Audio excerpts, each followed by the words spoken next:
पवन पुत्र, रुद्र अवतार और क्यों कहा जाता है हनुमान जी को भगवान श्री राम का तात्विक भाई? इन सवालों के जवाब छिपे हैं उनके जन्म की अलग-अलग कथाओं में। आज हम जानेंगे हनुमान जी के जन्म की 3 प्रमुख कथाएं।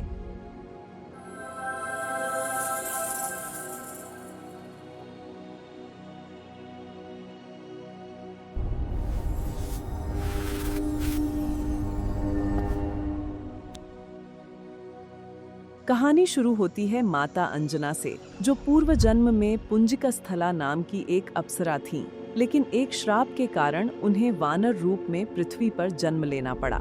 एक दिन जब अंजना पर्वत के शिखर पर विचरण कर रही थीं, तभी वहां वायुदेव प्रवाहित हो रहे थे और उनकी दिव्य सुंदरता देखकर उन पर मोहित हो गए। वायुदेव ने अंजना को शारीरिक रूप से नहीं, बल्कि अपने संकल्प और दिव्य शक्ति से स्पर्श किया। कौन दुष्ट मेरा पतिव्रत धर्म भंग करने की कोशिश कर रहा है? तब पवन देव ने प्रकट होकर उन्हें आश्वस्त किया कि उनके संकल्प से एक अत्यंत बलशाली, बुद्धिमान और महावेगवान पुत्र का जन्म होगा, और उसी आशीर्वाद से एक गुफा में जन्म हुआ एक ऐसे बालक का जो सूर्य के समान तेजस्वी था। वाल्मीकि रामायण में उन्हें मारुत अर्थात वायुपुत्र कहा गया है। लेकिन सवाल यह है कि उनका नाम हनुमान कैसे पड़ा?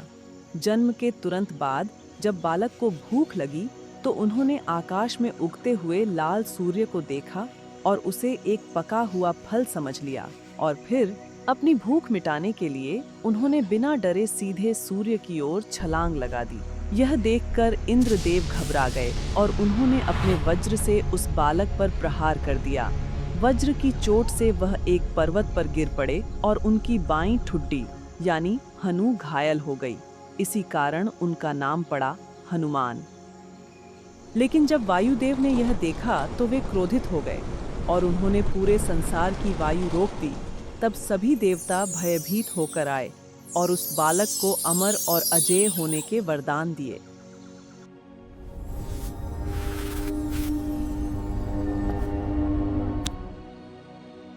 अब दूसरी कथा मिलती है जिसमें भगवान शिव ने हनुमान जी के रूप में अपना 11वां रुद्र अवतार लिया। समुद्र मंथन के समय जब भगवान विष्णु ने मोहिनी रूप धारण किया, तब भगवान शिव ने उस दिव्य रूप को देखा। उस अद्भुत रूप को देखते ही शिव जी का तेज प्रकट हुआ और श्री राम के कार्य के लिए उन्होंने उस तेज का उत्सर्ग कर दिया। फिर भगवान शिव की प्रेरणा से सप्तर्षियों ने उस दिव्य तेज को आदर पूर्वक पत्तों पर स्थापित किया। इसके बाद उसी दिव्य तेज को महर्षियों ने वायुदेव की सहायता से गौतम महर्षि की पुत्री माता अंजना के कान के माध्यम से स्थापित किया। समय आने पर वही शिव तेज असीम बल और पराक्रम के साथ वानर रूप में प्रकट हुआ, और वही थे भगवान शिव के 11वें रुद्र अवतार हनुमान।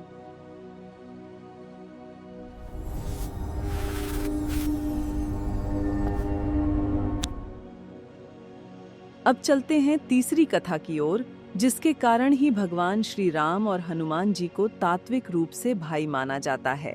पिछली वीडियो में भगवान श्री राम के जन्म की कथा में हमने देखा था कि कैसे एक गृध्री कैकेयी के भाग की खीर लेकर उड़ गई थी। वास्तव में वह गृध्री पूर्व जन्म में सुवर्चा नाम की एक अप्सरा थी, जिसे ब्रह्मादेव के श्राप के कारण यह योनि मिली थी। ब्रह्मादेव ने वरदान दिया था कि जब वह उस खीर को अंजनी पर्वत पर गिराएगी, तभी उसे पुनः अपना दिव्य स्वरूप प्राप्त होगा, और उसी के अनुसार वह खीर लेकर अंजनी पर्वत पर पहुंची, जहां माता अंजना भगवान शिव की पुत्र प्राप्ति के लिए तपस्या कर रही थीं। वह दिव्य खीर सीधे माता अंजना के हाथों में गिरी, जिसे उन्होंने भगवान शिव का प्रसाद समझकर ग्रहण किया, और समय आने पर उसी से जन्म हुआ एक अत्यंत बलशाली, बुद्धिमान और महावेगवान पुत्र का हनुमान।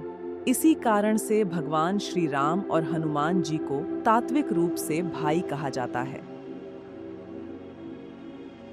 इन तीनों कथाओं में से आपने आज पहली बार कौन सी कथा सुनी? कमेंट करके जरूर बताइए। और अगर आप राम जन्म की पूरी कथा जानना चाहते हैं तो हमारे चैनल पर उपलब्ध वीडियो जरूर देखें। ऐसी ही और प्रामाणिक कथाओं के लिए चैनल को सब्सक्राइब करना न भूलें।